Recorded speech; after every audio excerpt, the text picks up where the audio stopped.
to reintroduce the U.S. notes rather than Federal Reserve notes. And of course we go back to the Constitution of the United States, which provides that the Congress shall coin the money, the currency, and regulate the value thereof. If you go out and ask the average person on the street who issues the money, they'll say the government issues the money.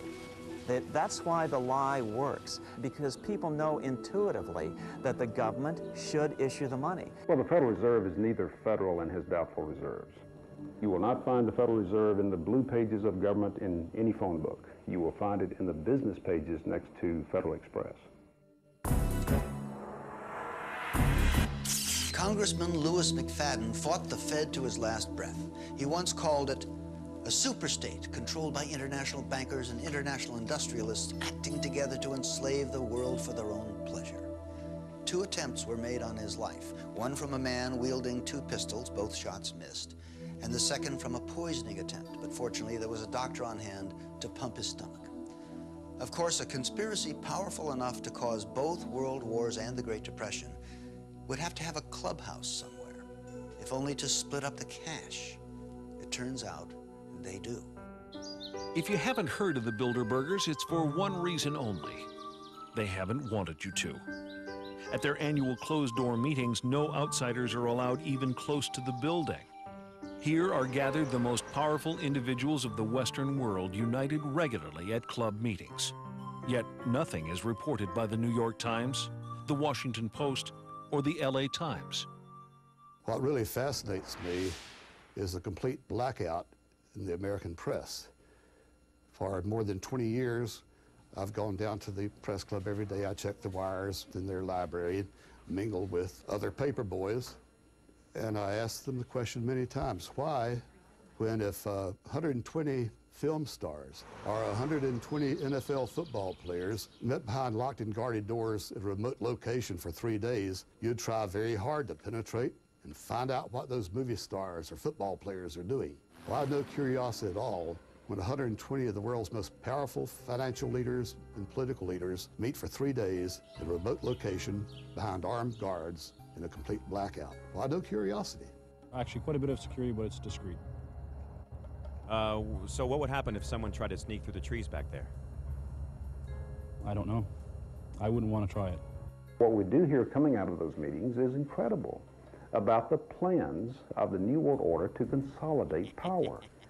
Political power and economic power coming together at the highest level. But what I call the lapdog media, the controlled media in this country, you would think that they would be going to court, crying freedom of information, open meetings, sunshine law, and all of these things, but the silence is deafening. Attendees at recent Bilderberg meetings have included Presidential Advisor George Stephanopoulos, Senator Sam Nunn, David Rockefeller, former Senator Lloyd Bentsen, and Henry Kissinger. 1 month earlier, 50 liberal groups met in Washington to discuss their opposition to international banks and economic globalization. In reaction, one of the major items on the Bilderberger agenda was the role of liberals in various organizations. Also on the docket, the separatist movement in Canada, how fragmented Canadian provinces could be absorbed into the United States. Next, the expansion of NAFTA from Alaska to Chile, to boost corporate profits by encouraging American businesses to move to Latin American countries, where the costs of labor are low and environmental laws are not enforced. Do organizations like the Bilderbergers, the Council on Foreign Relations, and the Federal Reserve pull the strings of our lives like master puppeteers? Or are such ideas merely the paranoid ravings of conspiracy theorists? The people who call conspiracy theorists are not the conspiracy theorists themselves. We're talking about facts here. The Bilderberg Group does exist. The Federal Reserve does exist. The people who are members of the Bilderberg Group are also the people who do control the Federal Reserve. These are all facts. David Rockefeller himself thanked the media for keeping this all hushed up. If it wouldn't have been for you, then we wouldn't have been able to pursue our interests towards internationalism. They're conspiring to eliminate the United States as we know it through something as simple as the elimination of our national identity. Why is it the major media would deny this? Let's look at the ownership of the major media. Let's look at the roster of, say, the Bilderberg meeting. Katharine Graham owns the Washington Post. Katharine Graham has been to the Bilderbergers. Conrad Black, one of the largest media barons in Canada and Europe, has not only been to these meetings, but he has hosted the meeting just a few years ago. Every year they meet in secret, and there is an absolute news blackout. There is never anything reported in any of those papers. In this country, the press is seen as the fourth estate. You know, you've got the judiciary branch, the legislative branch of government, the executive branch of government. Then you're supposed to have the press keeping an eye on these three. If leaders from these three are working with other leaders around the world to determine economic policy, wars, human rights, etc., then yes, the press has a responsibility to get in there and to inform people. But just 2 years ago, I think 1997, the First Lady attended the meeting in Georgia. A few papers in Georgia picked it up, but this is the First Lady at a meeting with people who really arguably want to rule the world. You know, that should have been front page news. Well, the fifth estate are the international bankers, and they just couldn't accomplish their goals without being to control the electronic media. Now, what they hate more than anything else is this outbreak amongst the internet, cable TV, radio talk shows. That's what they can't control. They need control, and without it, they aren't going to get what they want. Of course, one person's sinister conspiracy could just be another person's private affair. The Bilderberg is a clubby atmosphere. That's what it is, really. It's a clubby affair, by invitation only. Now, when you see groups like Council on Foreign Relations, Bilderbergers, Trilateral Commission, you have to remember bankers work internationally, and the central banks in all countries work together. And they do this through special groups. They formed the Council on Foreign Relations at the Versailles Peace Conference after World War I.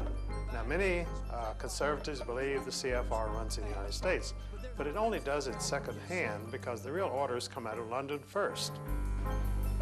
Decisions arrived at in secret Bilderberger meetings apparently do affect our lives as much, if not more, than the policies adopted through Democrat-Republican squabbling. When no other newspaper bothered, the tiny Washington publication, The Spotlight, single-handedly invaded the shroud obscuring these secret gatherings. Well, by penetrating the secrecy of Bilderberg, we were able to do an advanced story on the end of the Cold War, the downfall of Maggie Thatcher, an advanced story on the Persian Gulf War, then President George Bush's reversal from his read my lips, no new taxes pledge. The financial entities that dominate the Federal Reserve, the Bilderberg Group, are largely centered around the Rockefeller family and the Rothschild family. Names such as Chase Manhattan, Citibank, all these groups that move in the Rockefeller sphere of influence and the Rothschild sphere of influence are the glue that hold the Bilderberg elite together. Most troubling of all is evidence that the attendees of these secret meetings may even choose our presidents. In December of 1974, there was a major headline on the editorial page of the Atlanta Constitution that said Jimmy Carter is running for what? And the what was about this I'm running for president. Jimmy Carter had been a one-term governor of Georgia, hardly known to the American people.